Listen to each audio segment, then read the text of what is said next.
The Nikki Glaser Podcast.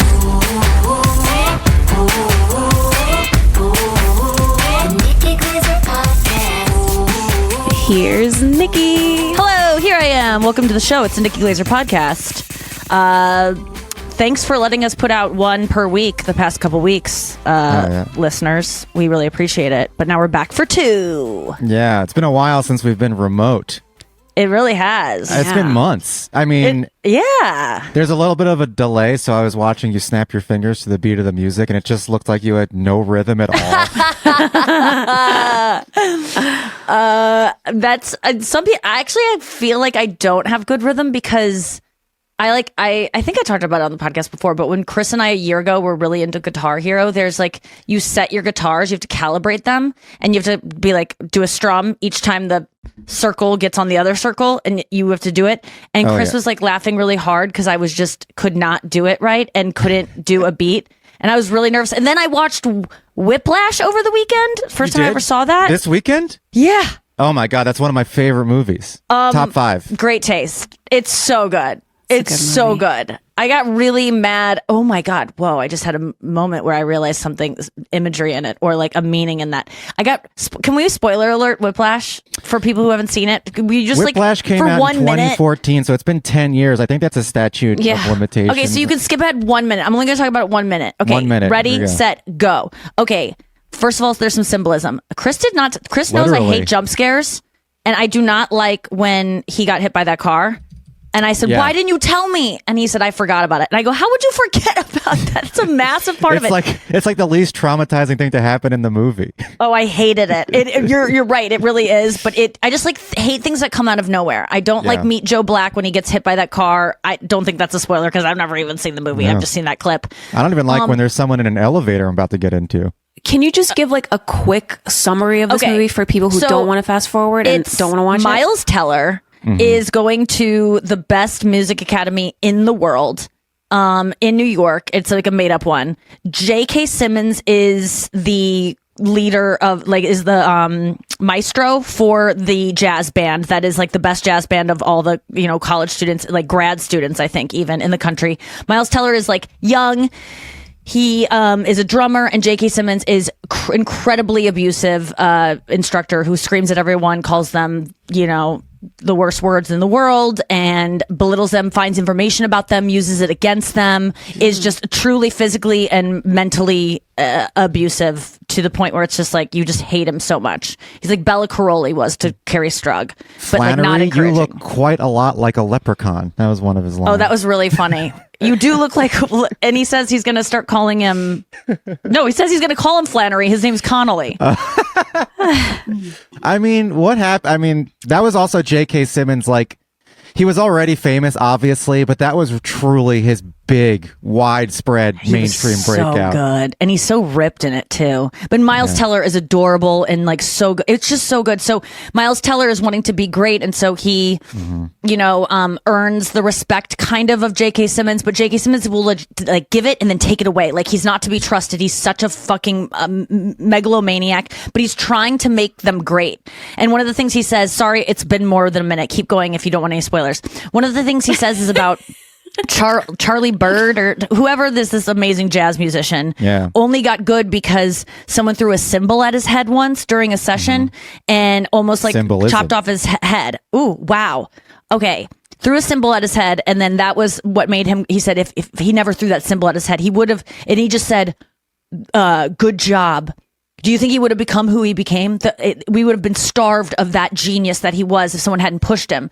And then Miles Teller kind of says to him, like, well, do you think it's ever too far? And he's like, well, no, because it's never too far, because only the greats could survive if it's too far, then you're not good enough. And the true greats can survive any kind of pressure, which is just not true. Spartan philosophy, trial by fire. When the Spartans, if a baby was born in Sparta and it had like a deformity or a different color eyes or something, they would just throw it off a cliff. What? Yeah, that's what they did. Really? Yes. They had a whole different cliff color eye. where there's Isn't a bunch that like of dead babies. Oh my God. It's literally what they did. Isn't that what happens in like that Midsummer movie? Have you seen that? Yes. Oh, Midsummer with an O? Yeah, Midsummer. I've I only didn't see read about it. Midsommar. Wait, you've seen it, Noah? No, I didn't It's see it. so. Oh, no, it's one of not. my favorites. It's so It's good. fucked up, right? Florence Pugh like goes to this cult and they throw old people off a ledge, Whoa. right? Oh yes. There's like some kind of like What, you're sacrificial like Chris thing. with the truck. Oh yeah, the big the sacrifices. Well, it's been a while since I've seen it, so the memory had to come back. What about have you seen Hereditary? That's the one I only read about and I will never see because it's the number one listed on Reddit of any kind of thread that's like, what's the most fucked up thing you've ever seen? And it's Hereditary. And then there's this other French film where a bunch of people get raped in a tunnel, and I don't even want to talk about that one, but I just read these synopses. Anyway, Whiplash. I don't remember the rape part. I just remember the part where they got baguettes. In what? Oh, in France? Yeah. Oh, well, you should see what they do with those baguettes. Someone got baguette in those tunnels. But Whiplash though was so good. The acting is just next level. The drumming, he learned how to drum himself. But I will say at the very, I don't even want to give it away. If you have to, everyone has to see Whiplash. It's one of the best movies of all time. What I will say is that the reason I wanted to watch it is because someone, I think it was Sean or you, had said that the ending of Challengers was similar to the ending of Whiplash. Yeah, and I said really that. okay. That must have been you because I'm very Whiplash coded, so yeah. Now I'm learning. It's like I'm so glad that you love it because I loved it so much too. And yeah, the ending that intrigued me because I loved the ending of Challengers. I like an ending to just hit you. Not like a jump scare, but just it ends and you just got to make up what happens next. And it's like you don't really know. It's like you don't like a denouement. I like a smirk instead of like someone like, like instead of someone smiling, like it all worked out. Like I like like, is it going to be okay? Like you like a Mona Lisa smile of like, are they even happy about what's happening? It's all kind of inconclusive. Same era of film. Did you see Birdman? I did see Birdman and I don't remember anything about it except he flies at the end. That's the thing. The ending is left open ended because it just ends. What happens before it? Like, what's it about? Because I definitely that's the thing about Birdman. You sit there and you watch Birdman. You leave the theater. You feel traumatized. You feel like you've been tense. Similar to how Uncut Gems, you just felt tense. Oh, that's why I haven't watched it because everyone just says you're just on edge. No, thank you. It is interesting because after I saw Birdman for the first time, I walked out of the theater and there was for some reason some other person there that I knew, so I got to talk to him about it. And I was like, that was incredible. That was one of the best movies I've ever seen. And yeah, if you ask me today, what happened in Birdman? I'd be like, I don't know. Whereas if you ask me today, what happened in Moana, I'll be able to tell you everything that happened in Moana. I haven't seen Moana or Moana 2. I know Moana 2 is being sued for $250 million because Moana. They apparently maybe have stolen the story. Oh my That's what God. I read this morning. But I will say, speaking of Michael Keaton, Michael Keaton, backstage at the Golden Globes, Emily was filming me talking to Harrison Ford because I told her to.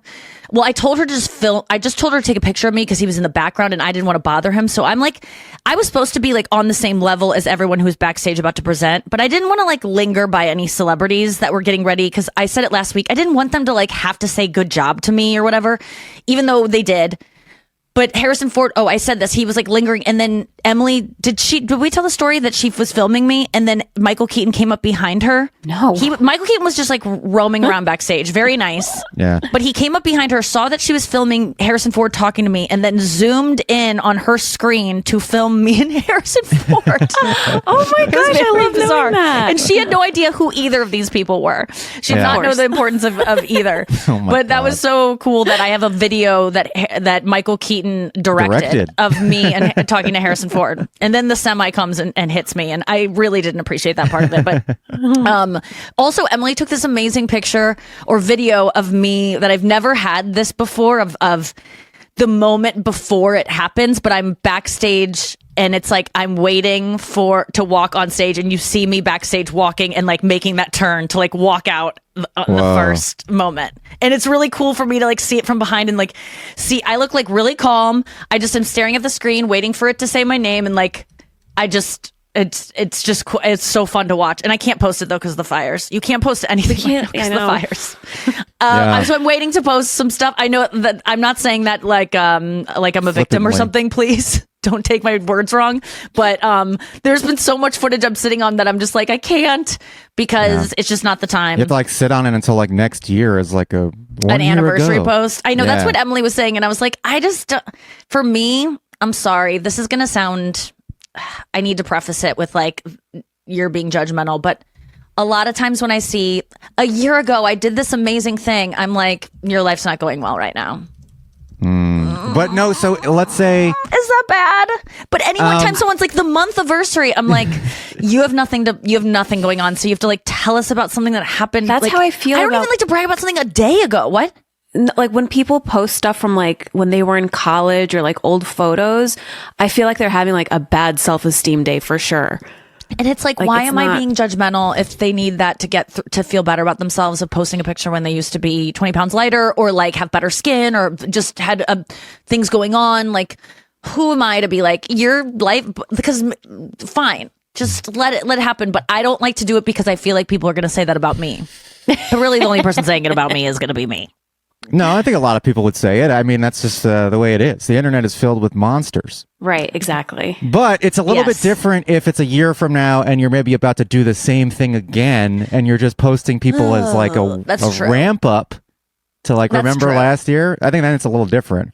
But if you're like posting like a year ago today, I was still with my wife, then it's pretty sad. No, it's like when I just like anything that is, I just, there's so much I read into on social media. And also I project not only a lot of insecurity do I project onto people or like judgment, but I project a lot of perfection too. So I think it balances out. Like I give people a lot more than they should get sometimes. Yeah. And I also take away a lot where I go, this is so lame. But who doesn't? And by the way, can I just say this?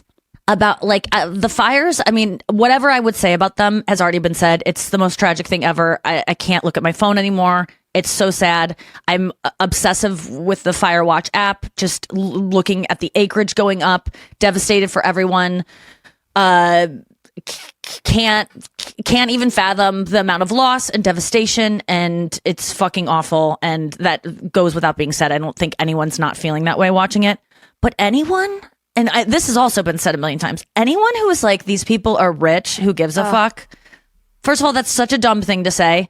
And I understand where it comes from because we are so divided in this nation. There's no middle class that we just hate the rich. And a lot of times I hate the rich. They're all hoarding their wealth. It's whatever.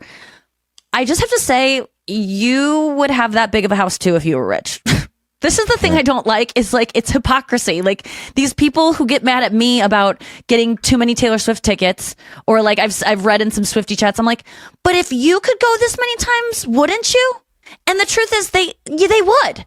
And they might say, no, actually, I would donate my tickets to, you know, starving children in Africa or whatever they would say, or like Swifties in need. Like there isn't even a place to do that to. But guess what? You wouldn't fucking do it. So stop.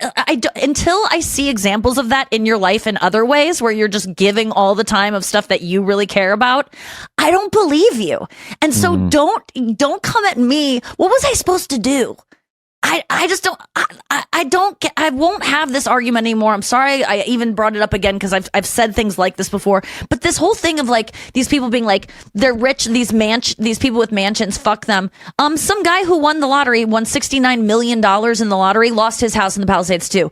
Bitch, don't you play poor people? Don't you play the lottery a lot? Yeah. And if you won, would you not buy a house in the Palisades probably? Yeah. Yeah, I mean, you should probably feel even worse. And then would you be sad if it burnt down? Yes. Yeah. God, suffering is not relative. Suffering is relative. Do poor people, if they got $1 billion, would they just not spend it? Would they not? What would they do? Would they just give it all away? I really want to know, because these people that seem to be so mad at rich people for being rich, you know they're rich because they're just lucky, right? It's not because you're a bad person and they're a good person. They're just luckier than you if that's what you wanted in life. Mm-hmm. And so being mad at them about it, yes, I get mad at the rich for not spreading their wealth more, but I don't think that their houses deserve to burn down. You would buy a house in Malibu too if you were a 100 millionaire. Yeah, I mean, you should even feel worse for the rich people because they had so much more stuff that burned up. Right. I mean, it's like 10 times worse for them, all their things. It's true. There's so much stuff that burned up. So much. That is did you see the family video histories. Did you see the video of the guy with his dog? Did you post this? There was no, a guy. I I can't watch the animal stuff. I watch Okay, people well- talking about in front of their wreckage, talking about what they lost. But if an animal shows up, it's Okay. it's getting skipped over so fast. No jump scares here, and this is a happy ending. Do you want to hear it? Even the happy. Okay. So I watched a video. I don't even like a happy ending because the dog Yeah. suffered at any point. Okay. I saw fine. one about a cat, and the cat was in so much distress, and you could Yes. see it on their face that it I just. don't like. It's not a can't happy look at ending. them. The animal doesn't understand everything's okay now. It's like it's Mm-hmm. still in distress. So to me, animal videos, even the dodo, where it'll show like a starving animal below a bridge, and then I don't like to see it because I think about when it was suffering. Sure. We all have happy endings because we all fucking die someday. So why don't we all just watch harrowing footage all the time, knowing that it's going to have a happy ending where the animal or the human is dead? Like truly, when death is a sweet release from any suffering. So why don't we That's just true. everything has a happy ending if you really want to talk about it that way? But to me, videos that are like sad and then have a happy ending are not happy videos.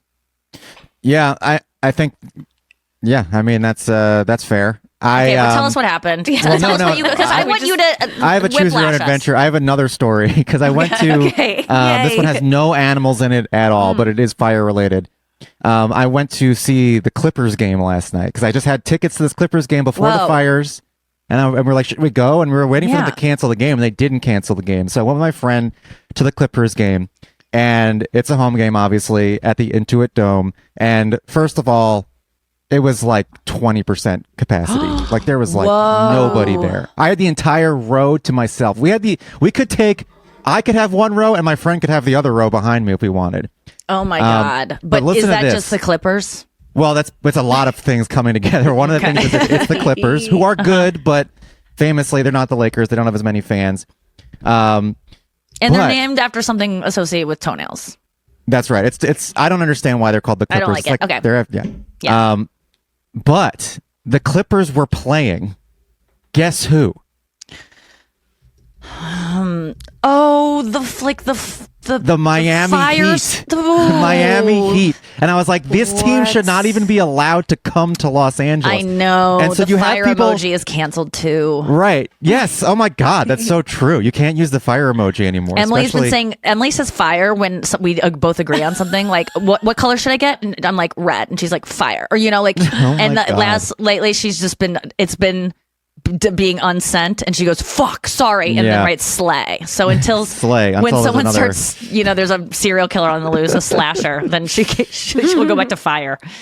So the Heat come in, and then there's people Heat. who are Miami Heat fans who live in Los Angeles who are walking around with literal jerseys that have flames on them No. going, down with LA. It's like insane that they were Right, allowed. they're cheering against LA. They're and cheering wearing against LA fire. wearing fire jerseys. Yeah, so thankfully the Heat was put out and vanquished, and the Clippers won the game. Oh, that's good. Yeah, so they didn't come in here and just set our Chris town on is fire there right again. now and said the vibes are good. He says it's eerie that it seems like, where he's staying in West Hollywood, he feels like it's business as usual. Yeah, pretty much, especially because now the air's cleared up. I mean, it was really smoky. But I'm seeing Instagrams of it seems like it's okay, but it's not. You better put on a mask. And that mask isn't even good enough. And then Noah on our chat said yesterday, if you wear makeup, you got to take off your mask. Every time you take off a mask, you got to put on a new mask because you got makeup on it. And Whoa. so we are... So compromise. and then Lisa Curry was telling me I got to go to Home Depot and get one with a filter on it. I'm not even there and I'm worried. I mean, I'm not exercising outside. I'm not going to go for a run outside, but I've been going outside to walk Jack without a mask on, and Okay. inside all the windows are closed, and I have my air filters. I have air purifiers in both rooms of my house from the last time there were fires. Oh my that's God. good. Now we're just running those, and that's fine. Like when the fires first happened, I was walking Jack outside, and literally it looked like it was snowing because Oh my it was God. just I guess it's soot. like 9/11. Yeah, And you it never was- had to evacuate, right? Because you No. are in Culver City. Culver City has an amazing man-made moat around it because it's got the 405 and the 10, and it's really difficult for a fire to jump 9 lanes of highway. Wow, that's Yeah. interesting. Okay. God damn it. It's But so Rob, sad. our good friend Rob Stern, he had to evacuate because Andrew had to evacuate. because they were probably close to the fire that was Carlisle in had to Runyon evacuate. Canyon. Lizzie had to evacuate. Sean Yeah. had to evacuate. Bob had to evacuate. Ian Yeah. had to evacuate. they're You and coming Gibbons after. are kind of the only people I know that didn't have to. Our friend Jamie didn't have to at Santa Monica, but it's it's like whether or not you had to evacuate, how stressful it is to be there and just watching the app, wondering if there is going to be an ember that just travels far enough to get you. And and by the way, one last thing. When the Watch Duty app just started everyone started spreading about it, like it started spreading like something. Yeah. When that started like people were Like a talking about tsunami. that. Because I was like, I was just going to New York Times, like the app to Oh, look at big the fire mistake. stuff. Yeah. And I wasn't getting anything. And then I hear about a Sunset Fire. I'm like, I go, what is this? How's everyone getting this information? And someone said, you got to do the Watch Duty app. And I was like, oh my God. I thought, so for like a day, everyone was putting Watch Duty in their, like, you know, the little bubble you have next to your Instagram name that's like a headline? Yeah, a little note. Everyone was putting that, right? Yeah, or on their watch- Instagram story, Watch Duty. I thought No. Duty was the No. name of a show that a bunch of comedians were on. Oh my God. I thought it was like a Tubi show that like was some kind of stand-up showcase that everyone was on. And I was like, this is so fucking tone deaf that people are telling everyone to watch this Duty show that all of my friends are on. Oh no. That's all I was. But I didn't even like really let the thought go. It just like kind of was there. Do you know what I mean? Where you're like, Yeah. you don't even like process No, it. You yeah. just you see it and you kind of like. I thought Evacuate Now was a show on CBS, and so I didn't pay attention to that at all. That's a new streamer. That is, but Watch Duty. I mean, like anytime I see Watch like I have so many friends that are in the business. When they're saying watch something, it's like they're promoting something. So it was. I really felt dumb that day. Anyway, we'll be back with more after this. So yeah, the fires are sad. If you want to, there's a lot of donations happening, and there's a lot of good stuff happening, and I think like if you want to donate, you should. There's a lot of people that are donating clothes, and they say that they don't need clothes anymore. I hear there they are too need many. used underwear and like old dirty leggings. I hear that's like the most. Yeah, and baseball caps with makeup on it, and then like only shirts with deodorant stains that you don't want anymore. That you like- haven't washed. Those are that's the people that are People walking that with are bags of dumping that trash. stuff are fucking insane, dude. Yeah. Insane. But, Okay, like, so people you can- people want new stuff. People want new stuff, but you can, the thing that people want most of all, this is what I learned from doing Adam Ruins Everything. What people need most of all is money. Just give money. A lot of these charities, they have the infrastructure in place, and they just need more money to pay I hear people. the best thing is to go to just the GoFundMe and pick a random family. Oh, if you can pay for them in full? Yeah. I mean, No, that's just amazing. like pick a random family and don't scatter your donation to like random families. Yes, everyone donates like $20. Here's Yeah, the thing, sure. though. When I go to these, here's a problem with GoFundMe. I don't even know if I should say this because now I'm second guessing everything I say because I feel like I've seen some things that I've said recently taken out of context and I seem like a monster. But let me be careful about this. When I go to GoFundMe's to donate, sometimes I am so stressed out that I'm not giving enough based on people I see in the GoFundMe who have given more than me that I don't want to post as me because I've already known my limit is going to be $500, yet other comedians are doing $1,500. And I've already said to myself, I can't do more than, like, I'm given a lot. Like, I'm not going to give $1,500 just because this other comedian did, right? And so then I'm like, well, I'll just give it anonymously. And then I don't want to because then the person doesn't know that I gave it. They do. Yeah. They do? Because you have to put your email. So the person who is hosting the but fundraiser. then they know I didn't give see. enough. And then I just don't give. Yeah. That's nuts. And I don't it's think the I'm alone. generosity. It's not Yes. how much. But there is something to it where you're like, she could give more. So sometimes I just won't give because I feel like people will think, oh, she only gave $500. We know what she makes for things. She should give so much more. Yeah, and then your I just don't freeness is give getting because in the way. I'd rather them think that I didn't see it than I didn't give enough. Isn't that? I know that that's bananas. Yeah. But I know that I'm not alone and I'm not a bad person for thinking that. I know that people don't tip and like people don't give gifts anonymously. People want credit for it. I have done that a lot in my life. and this isn't every time for me, by the way. This maybe once or twice I've noticed that I just didn't do. I just need to think about it more. I'll donate. I'll wait until I'm ready to give more, or I'll just forget about it. And if it's important enough, I'll go back and do it. But there have been times where I just don't do it because I just would rather give zero than have someone think she's cheap. Yeah, I mean that's something that there's got to be a way around that. Maybe if you just give to one person and like I think what would be cool for you to do is to find one family, like instead of donating $500 to 10 different families, to find one and give them all of it and say that's my. Like there was this thing going around where JJ Redick's, who's a basketball player, his house burned down and his children lost all of their. I thought he was a coach. Oh, maybe he's a coach now. I think he's the coach of the Lakers. Former player. Now he's a coach. He's the coach of the Lakers now? Holy shit. I think so. I'm much more NFL caught up in NBA. But She's right. Yes! She's right. Wow. Coach. So he's the coach of the Lakers. Excellent job. Oh my I God. think it's time. You can be on the halftime show now. Yes.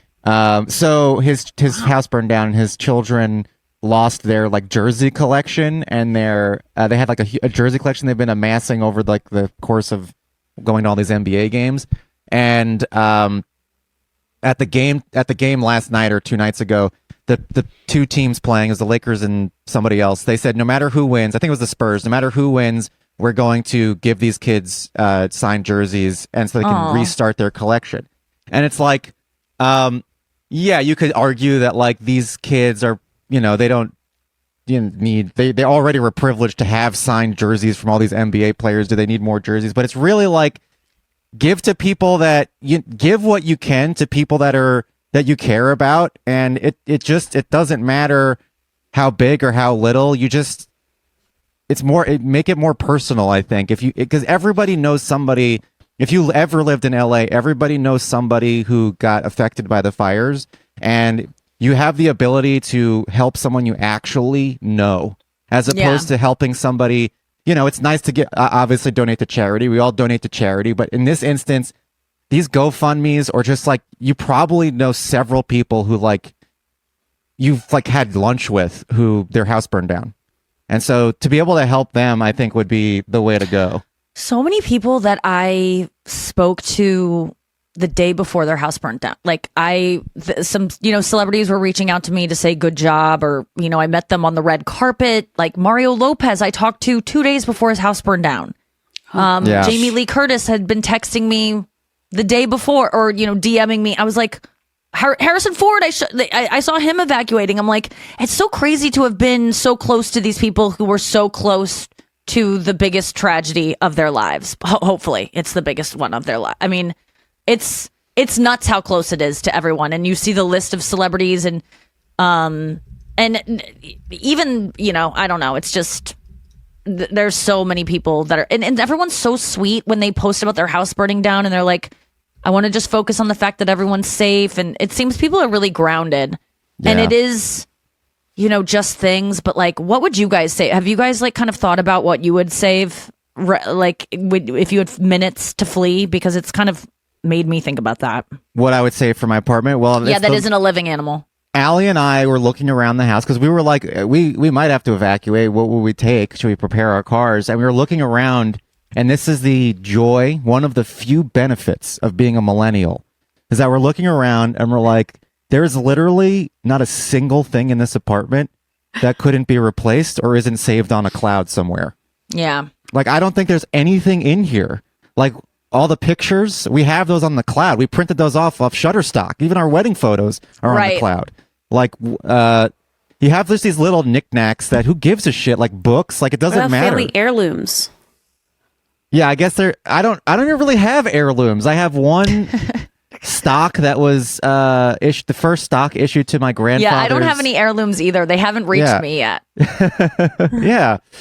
And like, I have one ring from my grandmother. That's what I'd save, and my cat and a bottle of water or something. And a bottle of water. Yeah, I would get like my medicine because that's so fucking hard to. Every time I go to get my medicine, it's always it's delayed. Yeah. And so I already have to like ration it out. And so I would get a bottle of medicine, and then I would get Save your medicine, because one day you're going to have to pass that medicine down to your children and grandchildren so that they can have medicine. I would get so I think there's probably some clothing that I would be like, oh, that's like been special to me for a really long time. And then like, really, you're right, Brian. Like, I think in my pillow, I really like. Your good pillow. Because no matter where I would go, I would want that, and my eye mask. Yeah. Because but even if your eye mask burned down, you could replace the eye mask. I'm just thinking about what I'm going to do until I get to a next store. So like, it might be till tomorrow. Your evacuation strategy is kind of just like, it's kind of just like packing for a weekend trip. Yeah, it really is. I would. It is nice that things are replaceable. And there were so many people, I was watching their stories of like kids' drawings and things like that. Yeah, I get like, I think that's is that we all, I'm going to not finish the sentence that I was going to say. It would be a relief if my kids' drawings burned up, because then, it's like, you don't so act many. like you like them. You don't, I actually saw this service where you can send all of your kids' art and then they put it in a book. They make like a book out of it. I saw that too on Instagram. I think that they're trying to push that right now because they're like, worried about losing it. Oh my God. Yeah, no, there's going to be a lot of people trying to take advantage. There's going to be fake GoFundMes without a doubt. I mean, there already are, I think. There's no one's going to be able to really check, like, if you actually had your house burned down. There's so many people who lost their houses that, like, what are you going to say? Like, you're going to question that, and you're going to start sending stuff out to people in Ohio. But I think there's another thing that needs to be discussed that is like infuriating about this whole situation, and that is the amount of, and I'm going to just say, it's all Republicans. It's all like mostly religious people who are shitting on California, saying that we deserve the fires, saying that we had it coming. I mean, those people truly should burn in hell, because they act like, because of like the people that we elected governor, or because of the because we have abortion here, that we brought this upon ourselves, or because we care about the environment, that we brought this upon ourselves. And I just think that's like some of the most vile. That's like the most vile. I haven't seen any of that. Oh my God, I see a lot of it. I guess I follow a more middle of the road cross section of America. That's so upsetting. It's upsetting. I've seen people doing what you're doing and talking to it, but I haven't seen it. I think I probably just avoided it. I can't stand anything from that side. It's like it makes me mad, because these people claim to love America more than anything, and it's like, California is part of America, and to shit all over California is shitting on America. So you can't love America if you say, well, California, New York, Washington, and Oregon are pieces of shit. Like, you have to you can either love the country, or you can not love the country, but you can't claim to love it and then say, but not California, because people vote Democrat. Lisa Curry had a good post. She's been posting some funny stuff amidst all this horror, but doing it in a really like tonally like perfect way. But she was talking about, like, if I tell you that I'm struggling in the fires and that I live in LA, and you say I could never live in LA, don't fucking say that to me. Like, this whole thing of people going like, oh, I could never live in California. Same kind of bullshit of like, oh, California. Same people said stuff about that. Like, whenever you live in LA or New York, there's a whole swath of people who always have to mention when talking to you about it, I could never live there. And the truth is, you couldn't, because you're a pussy. You want to so bad, but you have to like make it seem horrible because you kind of are embarrassed that you couldn't live there. That's what's going on there. If you have to verbalize that and maybe it's fine that you couldn't live there. It is a tough city, but why do you have to tell us that?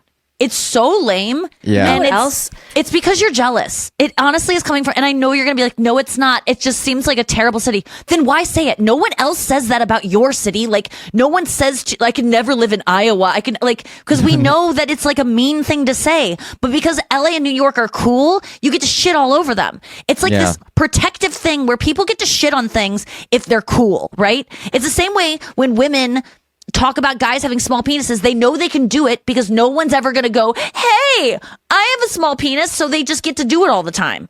It's like this, people find a way to shit on things that they can get away with, and LA and New York are one of those things. Also, like in this particular moment, it's just like a huge pet peeve of mine when people take something and they just make it about themselves. And in this situation, when someone's like going through so much suffering, that you would make it about your desires and where you'd live and you won't live and stuff, like that's so tone deaf. Yeah. Yes. Do you know the comedian Solomon Giorgio? Yeah. He posted this great thing. Can I play it? It's like 10 seconds. Yeah. I don't know if you'll be able to hear it, but let me try. Of all the shit talking people do about Los Angeles, let's be real. This city can be literally on fire. The wind can be trying to blow me away. Sometimes the earth shakes beneath me.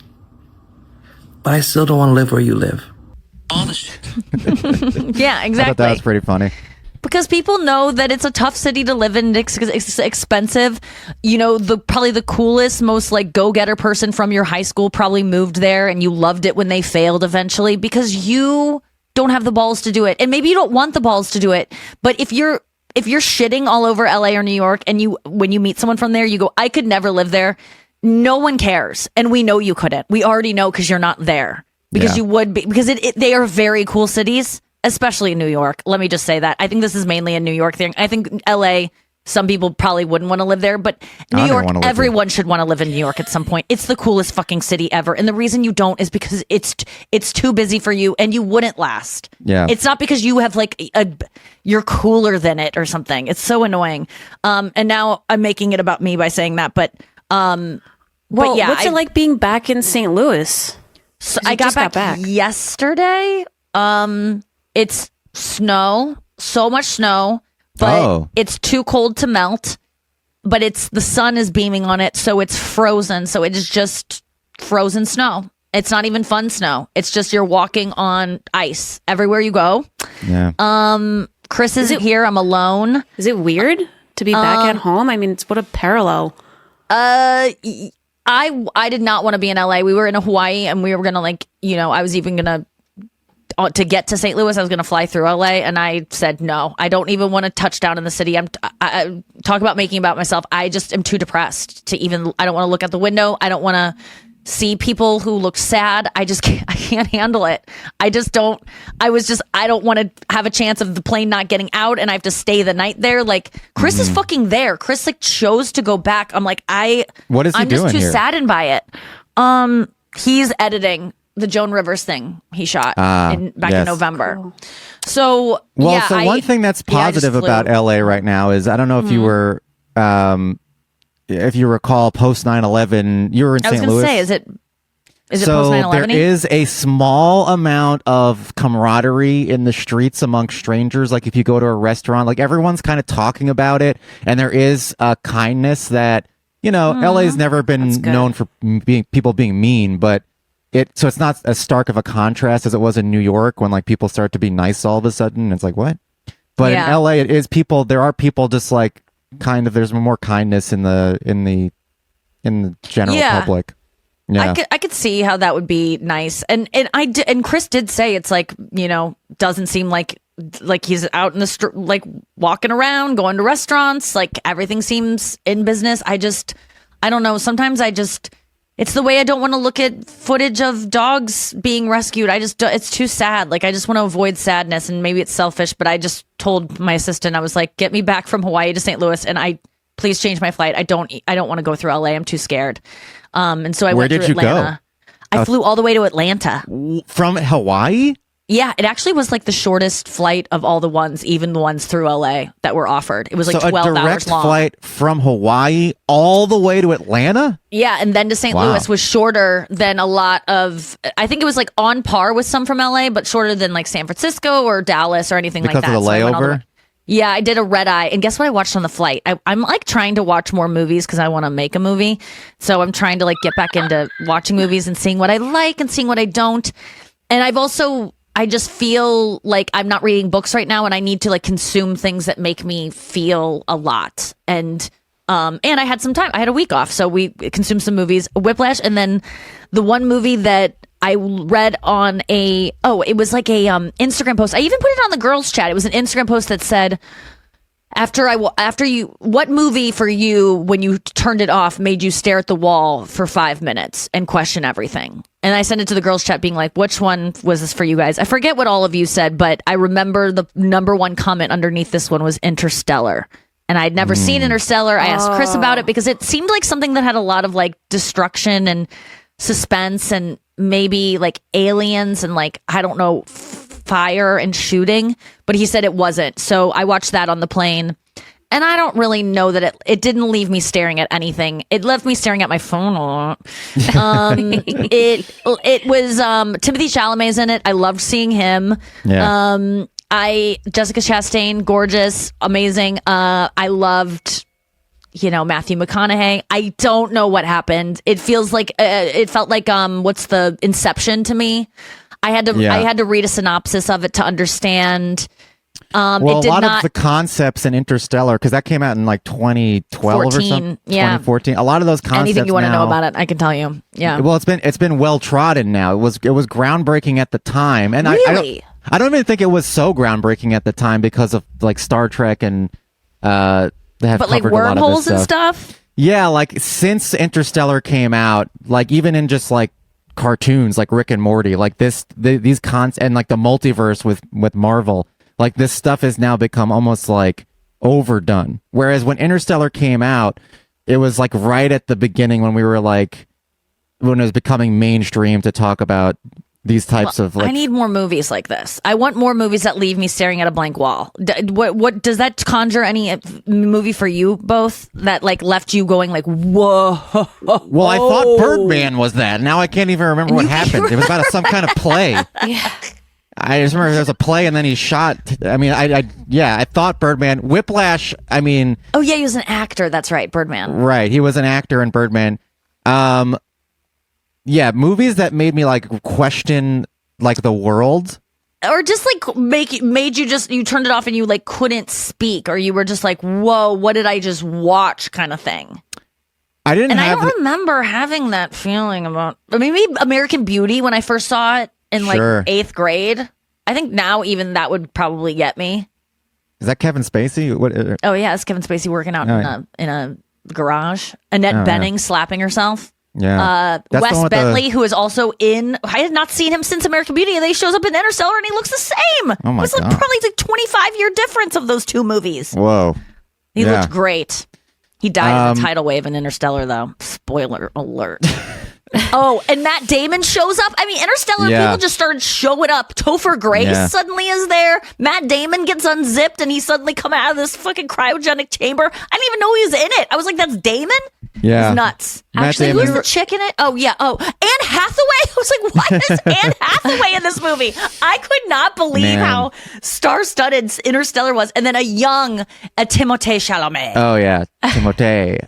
That was back when movies were movies, like when you could just like pack things with stars and everyone would go see it. Right. Have you seen Elysium? Elysium? Speaking of Matt Damon? No. And outer Elysium space was stuff? a big pile of shit, though. You didn't like it? Steaming pile of shit, right? Never even heard of that. How do these movies? I was like I'm like going through Netflix and Hulu and looking for movies, and I go, what is this goddamn movie that has Brad Pitt, George Clooney, Harrison Ford? Like, there are movies that have so many stars in it that like came out in 1998 I've never even heard of. Yeah. And I just can't I believe only they hear exist. about movies from friends. I have no idea what movies are out. Like, you guys will talk about movies and then I'll go look them I up. really want to see The Last Showgirl. I mean, I saw almost all the movies for Golden Globes. I didn't see The Brutalist, even though I hear that's the one that's like you gotta see. But I loved Honora. Amelia Perez. Choose your own adventure for that one. That one's crazy. That just deserves to be watched because you can't believe what it is. It's entertaining. It's Watch it with a friend. visually interesting, compelling. The songs are interesting. They're not like catchy pop songs, but like you do kind of get them stuck in your head for a little bit because they're so offbeat. Yes, a complete unknown lady. Yeah, like a complete unknown. Amazing. The story, I don't really know. Whatever, but performances A+. Performances A+ and a complete unknown. Night Bitch. It's a skip for me, but Amy Adams, incredible. Scoot McNairy. Don't even get me started on Mr. Scoot McNairy because I am obsessed with him. I was watching Night Bitch, and I'm in bed with Chris, and I'm watching it on my laptop, and I'm like, this actor, I really like him.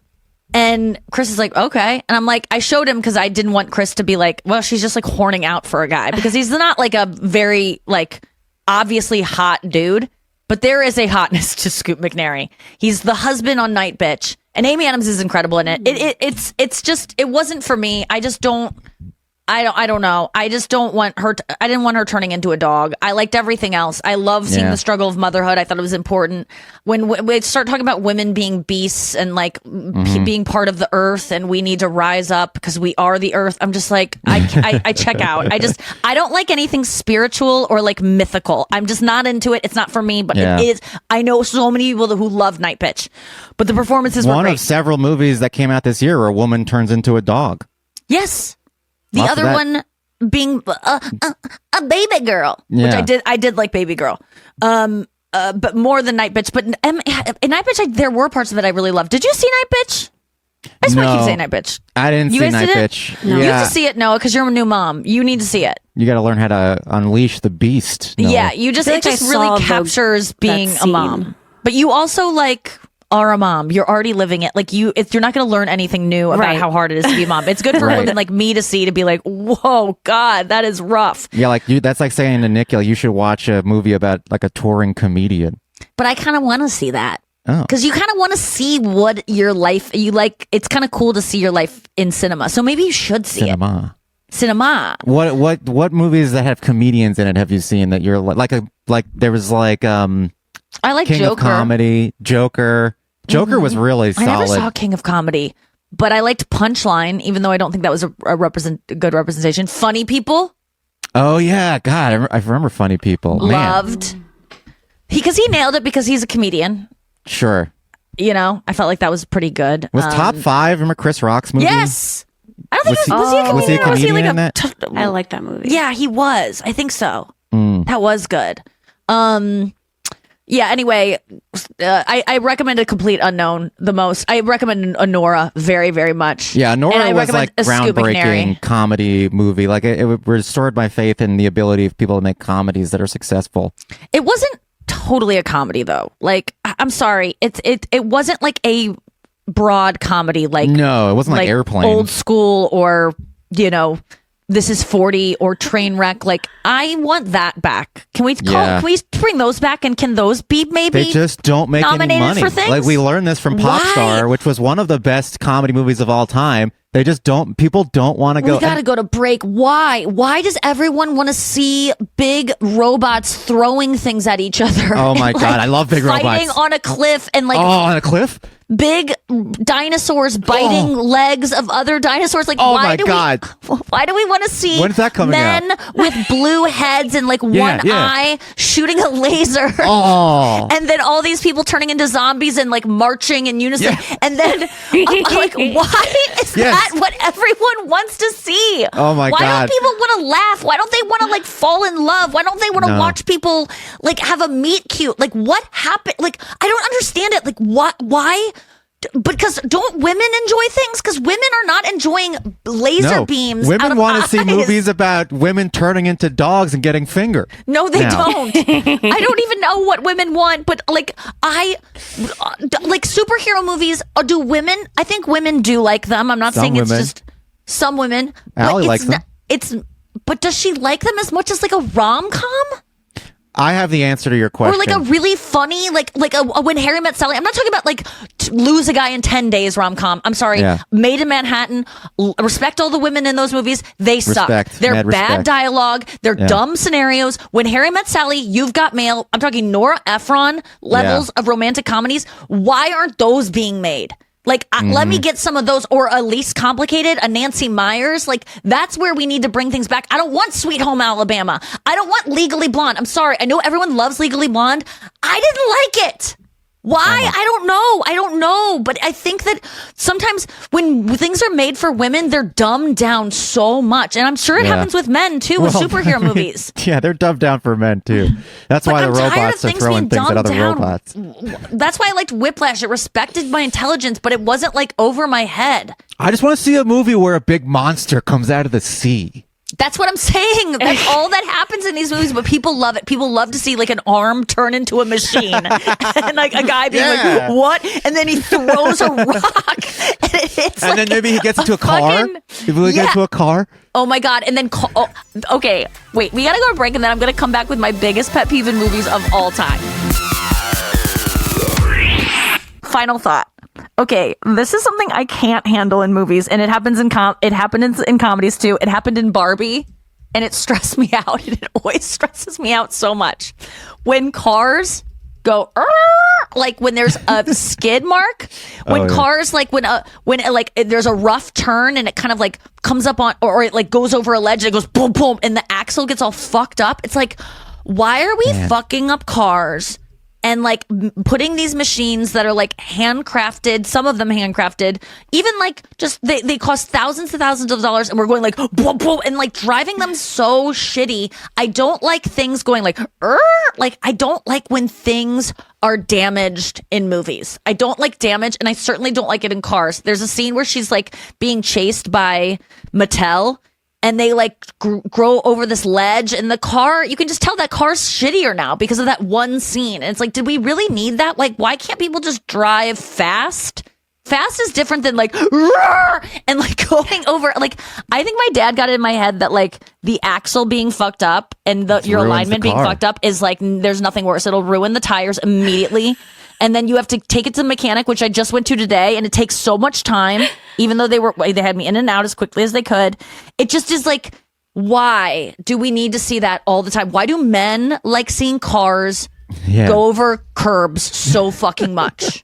And people I'll going take it like, one further. like that with a car. I don't think we should have chase scenes anymore in action movies. That's what I'm talking. Yes, it's the most boring part of every action movie is the chase scene because they've done it so many times. We've all seen all the tricks. We've all seen the trick where they turn, then they go down a really thin alleyway, and then people have to drive away, and you drive through a fruit stand. We've even seen a helicopter get attached to a car during it. We've seen everything that could possibly they were happen. driving through a bunch of crops, and I'm like, he's making his kids drive through these crops, and they almost hit a tractor, and they would have killed them all. Then they almost drive off a cliff, and like then he just says something cool like, well, I didn't tell you to keep driving off a cliff, and it's like they almost just died, but he says something cool.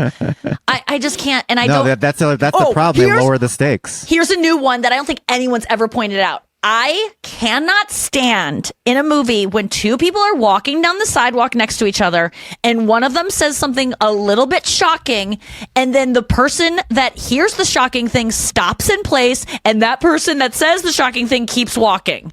No one does that. People would both stop. They both would be like, why'd you stop? Do you know what I'm talking about? When they're like, and yeah, I think I have a crush on Tom. And then the person who hears is like, stop. And then the girl keeps walking. It's like, stop doing that. And also say goodbye on the phone. It takes 2 seconds. Everyone, that's a common one that people have picked up on. No one's saying goodbye anymore. Put water in coffee Just cups so that there's some kind of weight in them. Mm-hmm. And also explain yourselves more. When I write a movie, here's what I promise the American people, because I'm not going to release it globally. Because I love America. I promise to have dialogue that is realistic. I promise that there will be no scene in which you say, well, if she just would have explained herself a little bit more, or if that character would have just asked one more question that anyone under a normal circumstance would ask, this scene wouldn't be happening. We will not have that. We will not have a girl eating ice cream because her heart is broken. We will not have a girl, we will not have any kind of messy girl being messy because she's heartbroken. We won't have that. You won't have a picture of someone texting on their phone and they have no text history at all. It's just the first text. Oh, God. That's bullshit. Yeah. We won't have... well, there's so many other tropes that are even like ending. you don't even have to say we won't have, like, you won't have someone running after an airplane, chasing them down. Like, you won't have someone give an ultimatum saying like, I have to leave the country tomorrow. Yes. And we can't stay for another second to figure out this complicated relationship. And then finally at the last second they run into the airport to stop them from leaving. And then they don't go on their trip. They can't do that anymore because of TSA pre Yeah. or a TSA. We will not have someone singing off key in a car to establish that the character is adorable. We won't have that. Yeah. We won't have someone have it be like their anthem that they sing throughout the whole movie. Even though I love to sing more than anyone, we're not going to do that to you. We're not going to have a couple get together because they're both mean to each other in one scene and then suddenly we're supposed to be rooting for them forever. We won't have that. We will not have a sex scene in which a woman has a penis put in her within seconds of being kissed. Unless she is yelping in fright and pain immediately. We will not have a full-blown orgasm by me, the lead actress, on screen. I promise you. Because I am sick of seeing A-list actresses having orgasms. I'm sick of it. I love you, Nicole Kidman. I heard she had an actual orgasm. Isn't that true? During taping? Well, that feels even worse to me. I don't think that makes... If a man said that, wouldn't we all go, that's disgusting? Right? I'm sorry. A man... Yeah, I actually If we found out a guy actually came while he was shooting a scene, he would never work again. Yeah, no. It's assault. Yeah, I hope that carpet that she came on is hanging in a Planet Hollywood somewhere because I will go to that one. No, I don't. Nicole Kidman can do whatever the fuck she wants. I love her. Keep strumming, you kooky koala. But I do not want to see women having orgasms on screen anymore. I don't want to do it. I saw it in Baby Girl, and then Baby Girl was insane, and I was looking. What I wanted to do a mashup of so badly was if you saw Baby Girl.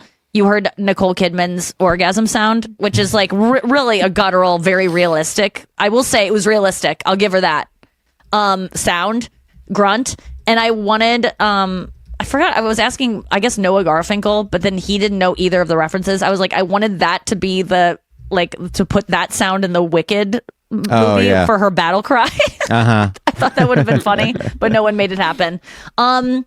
And I think that concludes of what I will not have. I'll keep making a list as I watch more movies, and I would love besties to DM me any things that you would like to not see in the movie that I make, because I'm just collecting what I like and what I don't like. And by the way, my movie's gonna suck too, but it's gonna suck for so many reasons because every movie sucks. I've learned, and it's just hard to make a good movie. But I'm gonna try, and I'm just gonna start by going like, I don't like this, and I think that's a good place to start. Yeah, that's an interesting place to start, to find everything you don't like and then see what's left. And at the end of it, what will be left after you remove all of the things you don't like? Will it just be like two people sitting in not a coffee shop, because that's a trope, but two people sitting on a park bench? What'd you say, Noah? On a park bench? Park bench is pretty tropey too. Two people sitting on a park bench. Yeah, I don't know that there will be phones. I will say that. And no one will be singing into a spatula or a hairbrush and then get caught and go, "Ah!" and get caught by someone. Not going to happen. Yeah. And people will have dirty bras. Well, so what you can do... if you have random sex and you're taking off your clothes, your bra will be dirty, girl. You will see me with a nude-colored stained bra. It's classic comedy, though. What you can do is take any of these tropes and undermine it the way you're describing, and that is a compelling scene in a movie all of a sudden. Right. All right. If you take the scene where the person's singing into the spatula and you somehow undercut it so that it's now provocative and new. It's a black spatula that can cause cancer. Did you guys read that? Yes, that you're supposed to get rid of all your black spatulas? What? All your plastic black spatulas cause cancer. Even like the ones for nonstick pans are saying? It says like all black, any kind of black cookware tool. Wow. You'll get targeted on Instagram too. Yeah, now. you're gonna get it now after we talked about this. And then I just found out that there's lead inside plant-based chocolate protein powders, which I consume almost exclusively. So oh yeah, god damn. I'm gonna start being able to not read. I guess I don't know what happens for lead poisoning, but yeah, it's not looking good. Yeah, that must be like the chocolate problem overall that Chris and I discovered. That all this dark chocolate has like cadmium and cadmium's the other one, which sounds like something that's good for you. Yeah, it sounds like I was trying to up my cadmium, but now I realize All right, guys, we got to go. We have another show for you tomorrow. We'll see you then. Send me things that you don't want to be in movies. I would love to hear them, and we'll read them on air. Don't be cuh. Bye.